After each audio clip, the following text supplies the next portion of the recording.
Chapitre 6. L'homme vice-créateur, sur les pas de Robinson Ibn Yaqzan. Nous sommes encore à l'aube du XXIe siècle et tout nous pousse à croire en une impulsion nouvelle du souffle divin qui habite l'homme et qui jusqu'à présent n'a eu aucune emprise véritable sur nos sociétés modernes. Et quand l'instinct religieux n'a plus d'effet sur la civilisation, il ne faut pas s'étonner de la voir s'écrouler, s'auto-détruire sous le regard impuissant de l'individu moderne. En effet, l'être humain est habité par un souffle céleste qui le destine à l'éternité et lui permet de se délivrer de la condition matérielle dans laquelle la modernité l'a enfermé. C'est une poignée de terre capable de percer les mystères des cieux. Ouvrez les guillemets. Combien de temps te considéras-tu comme eau et argile ? Crée de ton argile un Sinaï flamboyant. Fin de citation de Mohammed Iqbal. Aussi faut-il développer une nouvelle approche de l'homme pour faire face aux incessantes crises que traverse notre époque. Nous entrons dans une nouvelle phase anthropologique qui appelle à reformuler nos interrogations sur la nature et la condition humaine. L'humanité est en train de muer. Quelle peau doit-elle revêtir ? Nous sommes là, au cœur d'un défi qui doit nous préoccuper au plus haut point. L'éducation, non pas dans le sens usé du terme, mais dans son acception la plus noble. Éduquer, c'est réinventer l'homme.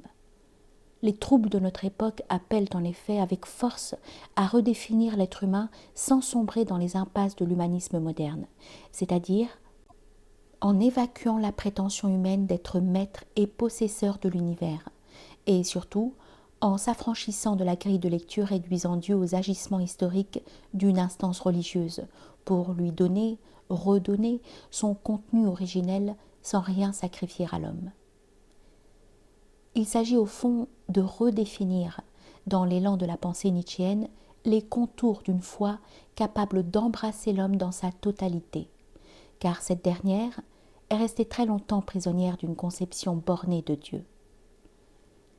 Il est question désormais de se frayer une nouvelle voie, en repensant les termes d'une réconciliation de l'homme avec Dieu, en concevant plus clairement une aventure humaine plus riche, où l'homme pourra faire l'expérience de l'éternité, en actualisant les qualités divines virtuellement présentes en lui, et ce, afin de surmonter deux écueils qui sont à l'origine de tant de dérives et d'excès: la substitution de l'homme à Dieu et la mortification de l'homme devant Dieu.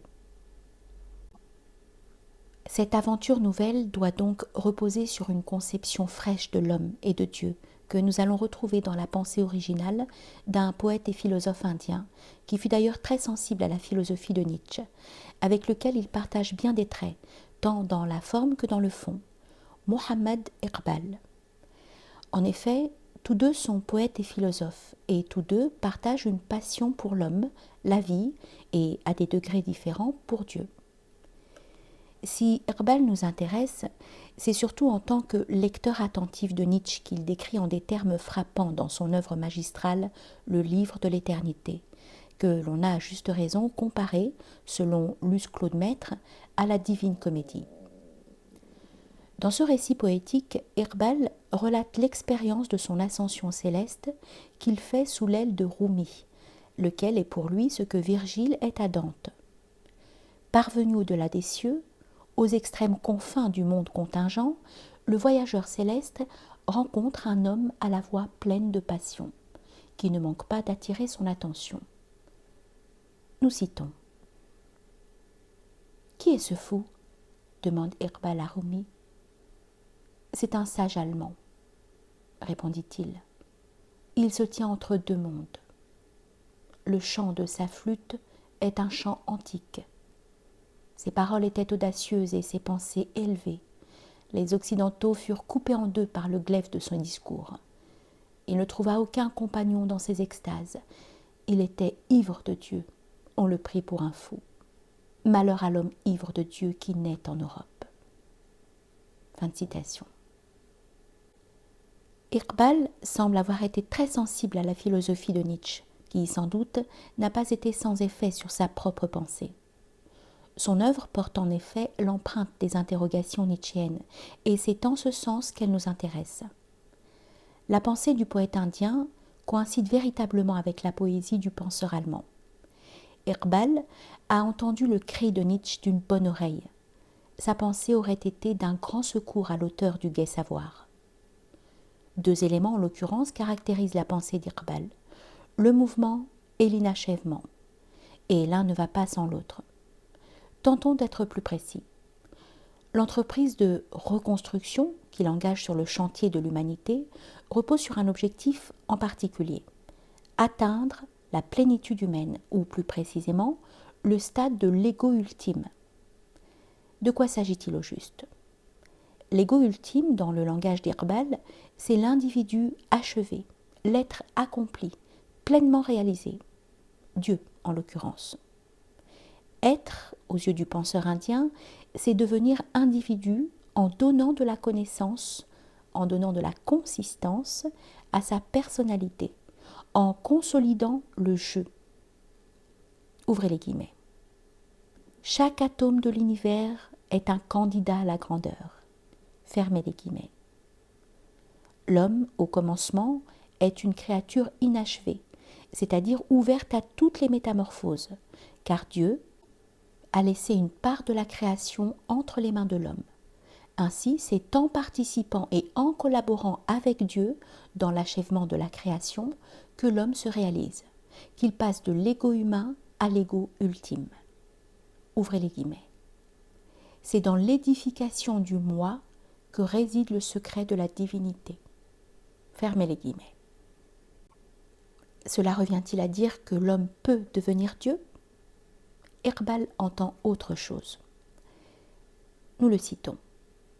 L'homme en qui le je a atteint sa perfection relative occupe une place authentique au cœur de l'énergie créatrice divine et possède ainsi un degré de réalité bien plus élevé que les choses qui l'entourent.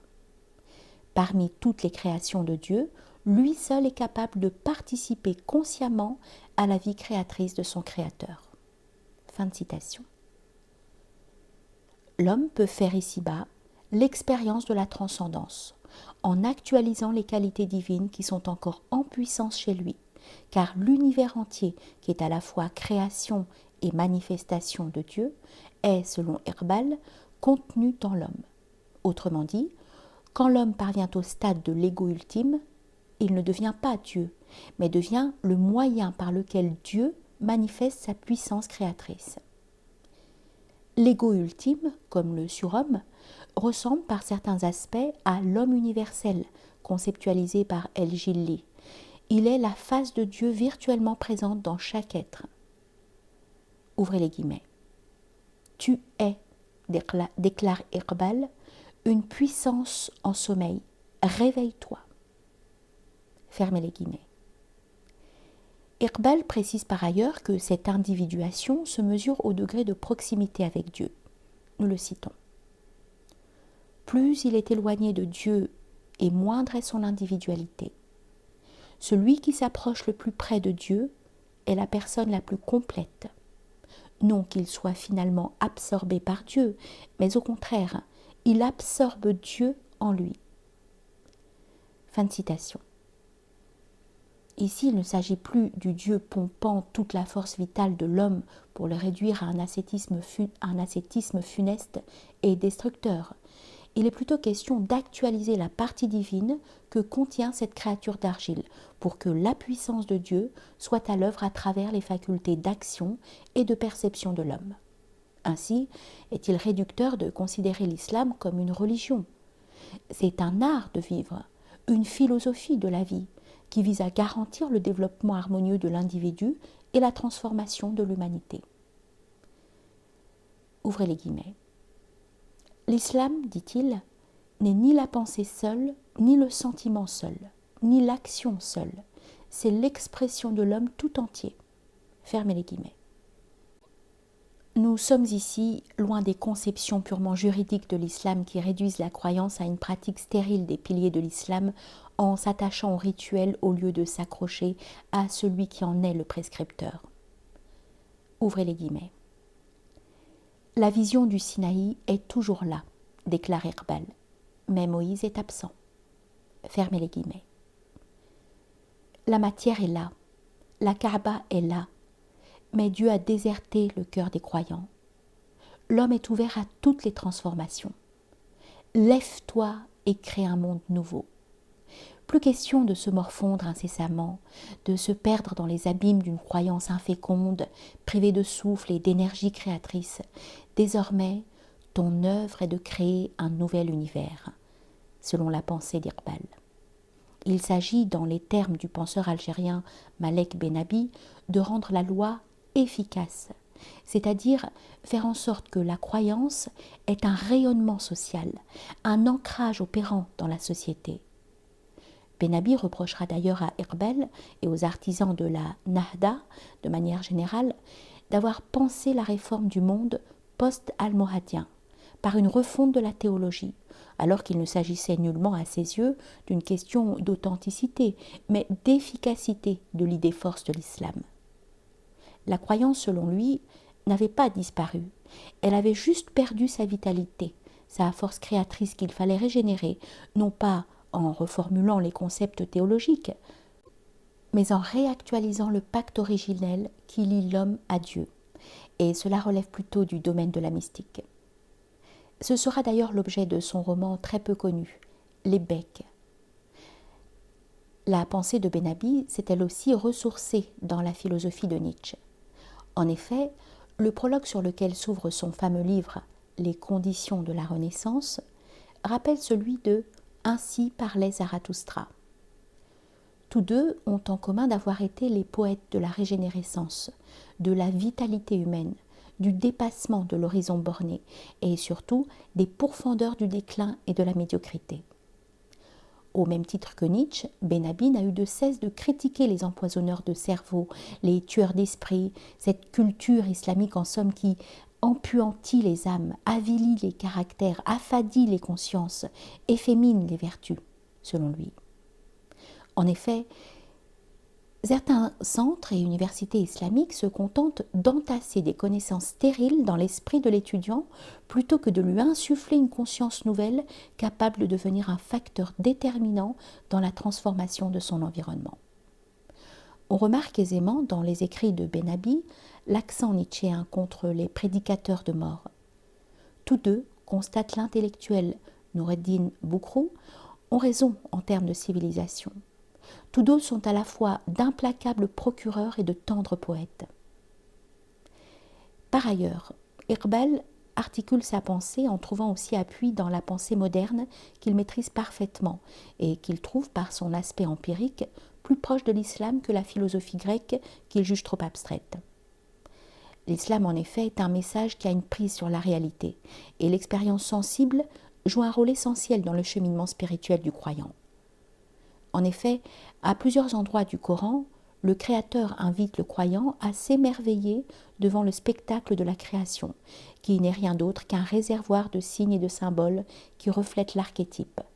Autrement dit, dans chaque parcelle de visible, il y a une facette de l'invisible. Le Coran voit dans l'alternance de la nuit et du jour le ciel étoilé, le mouvement du vent, l'oiseau qui déploie ses ailes, l'abeille, la fourmi, un réceptacle de l'inspiration divine. Nous citons Mohammed Iqbal. Le Coran considère l'ouïe et la vue comme les dons les plus précieux de la divinité et déclare qu'il faudra rendre compte à Dieu de leur activité dans ce monde. Voilà ce que les premiers étudiants musulmans ont perdu de vue, ensorcelés qu'ils étaient par la spéculation abstraite. Fin de citation. La matière joue donc un rôle considérable dans le développement de l'esprit. Elle est une étape importante dans la révélation de l'absolu. Ouvrez les guillemets. La pensée commence avec la matière, mais son but est de se libérer peu à peu de la condition première de sa propre possibilité. Fermez les guillemets. Citation de Mohammed Iqbal. La pensée d'Iqbal a un ancrage solide dans la terre. Il ne veut pas faire de son surhomme, c'est-à-dire son ego ultime, une utopie, un mythe, ou un derviche errant dans le monde de la contemplation, mais un être à la fois social et capable de saisir le ciel avec ses mains. Nous le citons. Tu es faible comme une rose, deviens dur comme une pierre, afin de pouvoir être la fondation du jardin. Façonne ton argile en un homme, fais de ton homme un monde. Fin de citation. C'est une philosophie qui, contrairement à la pensée platonicienne, a les yeux tournés vers le concret et ne conduit pas vers une planète affranchie du poids de la matière et du monde sensible. Nous le citons. Platon, l'ancien sage et philosophe, était l'un des moutons de cet ancien troupeau. Son Raksh s'égara dans l'obscurité de l'idéalisme et perdit son sabot dans les rochers de l'existence. Il était si fasciné par l'invisible qu'il attribua peu d'importance à la main, l'œil, l'oreille. Fin de citation. D'ailleurs, Iqbal conteste l'idée selon laquelle la chute de l'homme sur Terre est une dépravation morale ou un tragique exil, en revenant sur la notion de Jannat, qui, dans son acception première, signifie paradis. Pour en fournir une lecture originale, nous le citons.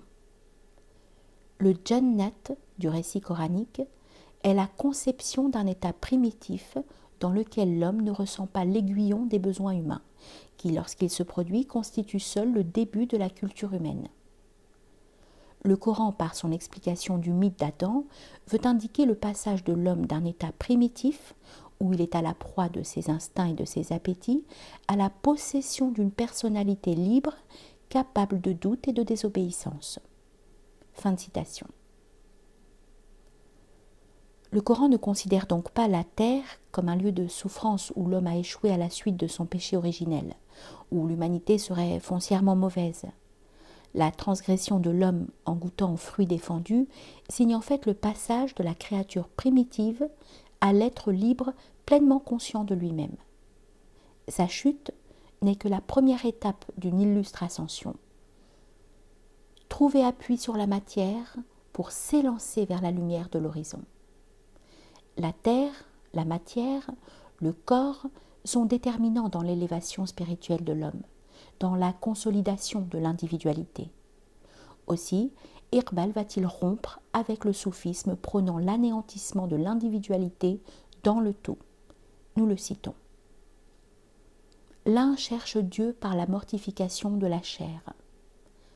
L'autre aiguise son moi sur la meule divine. L'un tue l'ego et le réduit en cendres. L'autre éclaire l'ego comme une lampe. Fin de citation. En somme, il se détourne à la fois de la pensée spéculative et du mysticisme purement contemplatif pour éveiller l'esprit à la conscience de la dure réalité des choses. L'ego humain, selon Iqbal, ne doit pas se perdre dans la contemplation, car l'éducation spirituelle ne consiste pas à observer en pur spectateur la beauté divine qui est à l'œuvre dans la création, mais à s'en imprégner pour consolider, donner de l'épaisseur, de la consistance à l'individualité de l'homme. Ouvrez les guillemets. Quand la montagne perd son moi, elle se transforme en sable. Fermez les guillemets. Pareillement, écrit Souleymane Bachir Diane, ouvrez les guillemets, sans la force de cohésion du devenir individu, une vie humaine se dissout dans la succession des jours qui le composent. Fermez les guillemets. Ainsi, la morale dans la pensée d'Iqbal prend un sens original. Est bien ce qui renforce l'ego et augmente sa puissance d'agir, et inversement, est mal ce qui l'affaiblit. La moralité d'un acte se mesure donc à l'effet que celui-ci produit sur l'ego. En d'autres termes, aux yeux d'Iqbal, il ne s'agit pas de s'effacer au profit d'une éruption de Dieu, car la réalité divine s'éprouve dans l'accomplissement de l'ego. Ouvrez les guillemets. Ô toi qui cherches dans l'anéantissement ton but, sache que jamais le néant ne peut saisir le sens de l'être. Fermez les guillemets. Avec Iqbal, l'islam ne se résume pas à des normes juridiques. C'est un message qui porte un regard bien plus élevé sur l'homme, comme l'atteste clairement le Coran. Ouvrez les guillemets. Et en vérité, nous avons honoré le fils d'Adam. Fermez les guillemets. Quel est donc cet honneur dont jouit l'homme en islam? Celle d'être un associé de Dieu sur terre, c'est-à-dire avant que les passions ne se déchaînent, un être investi de la noble et gratifiante tâche de participer en tant que suppléant à l'achèvement de la création. Prenant appui sur le Coran, Iqbal apporte plus clairement un contenu original, à la fois qui n'est plus réduit à une morale stérile, mais à une puissance créatrice faisant de l'homme le coopérateur de Dieu. Il développe une approche originale de l'homme, conçu non pas comme un simple serviteur de Dieu, mais plus encore comme un vice-créateur. Nous le citons. Dieu, j'ai fait le monde, d'eau et d'argile. Tu as fait l'Iran, la Tartarie et l'Éthiopie. J'ai placé dans le sol le minerai de fer. Tu as fait l'épée, la flèche et le fusil. L'homme. Tu as créé la nuit et j'ai fait la lampe. Tu as créé l'argile et j'ai fait la tasse. Tu as créé les déserts, les montagnes et les forêts, j'ai fait les vergers, les jardins et les bosquets. Fin de citation. La poésie iqbalienne traduit en d'autres termes l'idée d'une prise de relais humaine en s'appuyant sur le célèbre verset coranique affirmant que Dieu confia aux anges, à la veille de la création d'Adam, sa volonté d'établir sur terre un suppléant, qu'il compte, selon Iqbal, investir de l'honorable mission d'achever la création. L'homme prend le relais sans se prendre pour Dieu. Iqbal insiste par ailleurs sur le fait que l'action humaine précède l'action divine. Ouvrez les guillemets. Dieu ne change pas la condition des hommes avant qu'il ne modifie ce qui est en eux. Fermez les guillemets. Sa poésie est ainsi une véritable déclaration de guerre au fatalisme, au fameux maktoub. Le destin, selon Iqbal, c'est l'homme qui l'écrit, c'est lui qui l'invente. Il s'agit d'un véritable hymne à la liberté humaine. Rien n'est donc tracé d'emblée, rien n'est déterminé d'avance. L'avenir est une page blanche sur laquelle l'homme doit imprimer le choix de son existence et la création est sans conclusion, elle est en perpétuel développement. En effet, dans la cosmologie iqbalienne, qui trouve son inspiration dans la philosophie de Bergson, la création n'est pas un produit fini, clos, achevé, car Dieu est constamment à l'œuvre dans l'agencement de l'univers. Son énergie créatrice se déploie en permanence dans la création. Autrement dit, le Créateur n'est pas au spectacle de sa création. Il n'est pas réduit à un juge spectateur scrutant les moindres gestes de l'homme en vue de le rétribuer, car c'est là une conception simpliste, moraliste de l'islam, conçue uniquement selon une logique de droit et de devoir, de halal et haram, comme si le croyant était simplement soumis à une charte de vie qu'il doit se contenter de respecter scrupuleusement pour gagner la satisfaction de son Seigneur. C'est là une morale de la crainte et de l'intérêt transformant Dieu en un gendarme céleste qui punit éternellement. L'univers n'est pas un produit fini, c'est une réalité en marche. Nous citons « Tous ceux qui sont dans les cieux et sur la terre implorent son secours, pendant que lui se manifeste chaque jour dans la réalisation d'une œuvre nouvelle. » Fin de citation, verset du Coran. L'univers est en mouvement. Il est conçu comme une émergence continue. Il est en perpétuel jaillissement.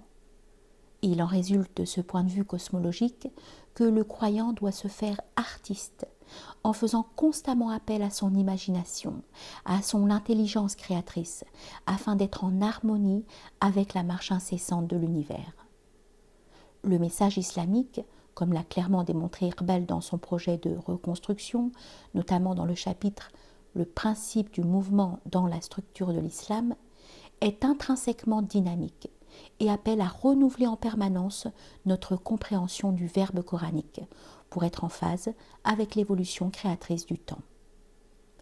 Le sceau de la prophétie ne marque pas la fin de l'histoire.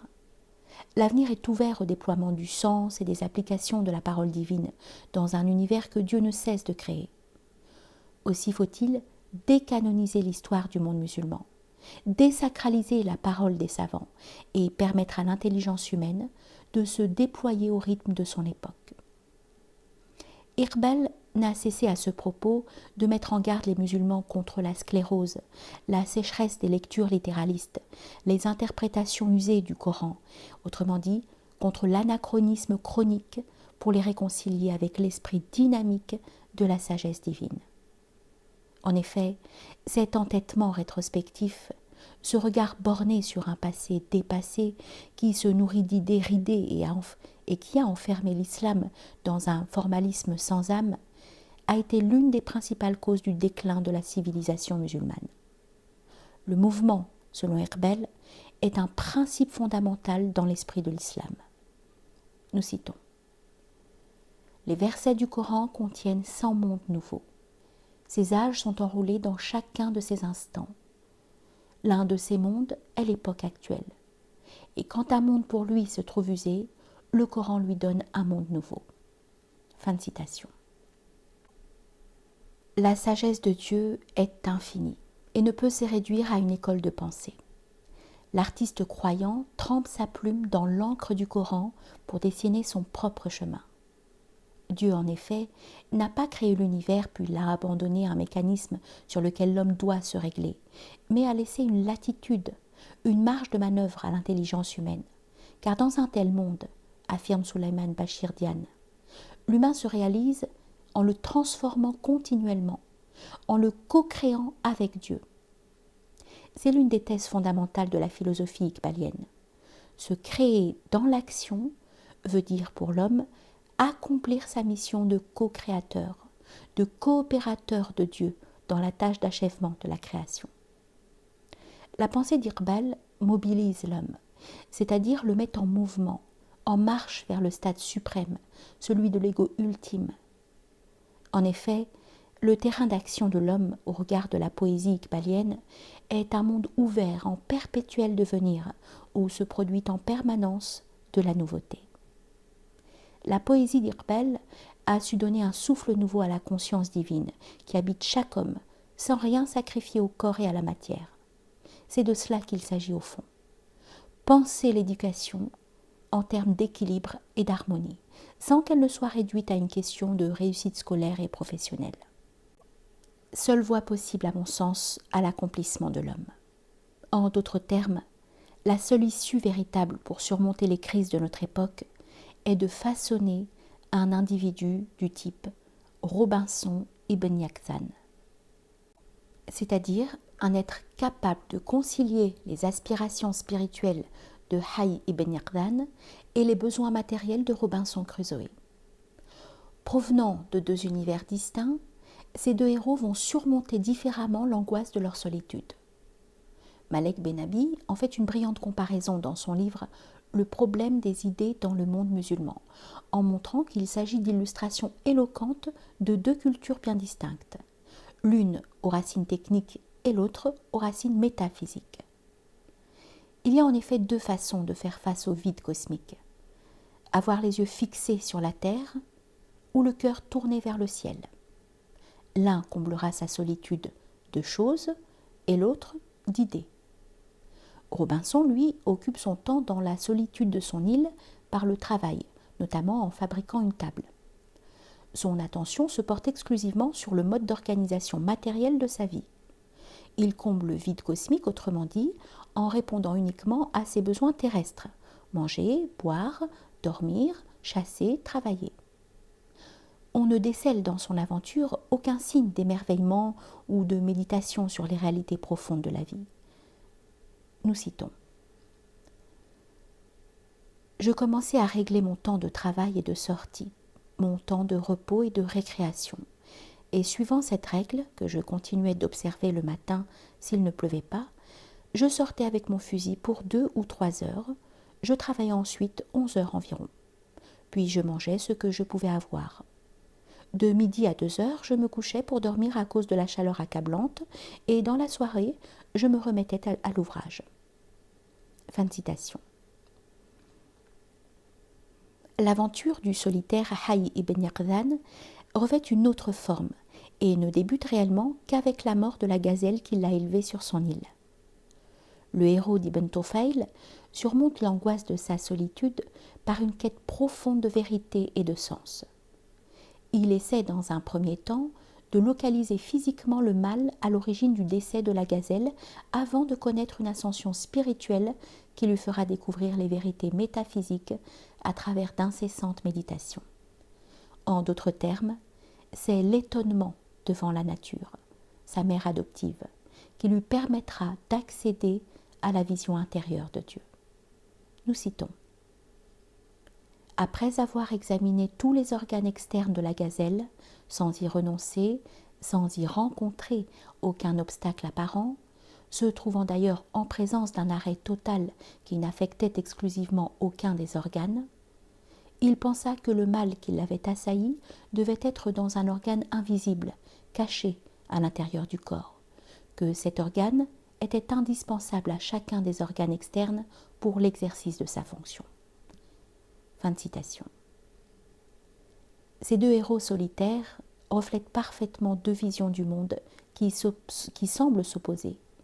L'une a le regard planté sur des objets physiques, l'autre a l'esprit fixé sur des idées métaphysiques. En réalité, l'un ne va pas sans l'autre, car l'harmonie est dans la conjugaison des deux. Technicité de Robinson et spiritualité de Hay combinées donnent l'euphonie de Robinson Ibn Yardan, c'est-à-dire un être qui a les yeux tournés vers le ciel en ayant les pieds solidement ancrés dans la terre. Que le chant de ce héros sonne le début d'une nouvelle ère moins bruyante et plus mélodieuse.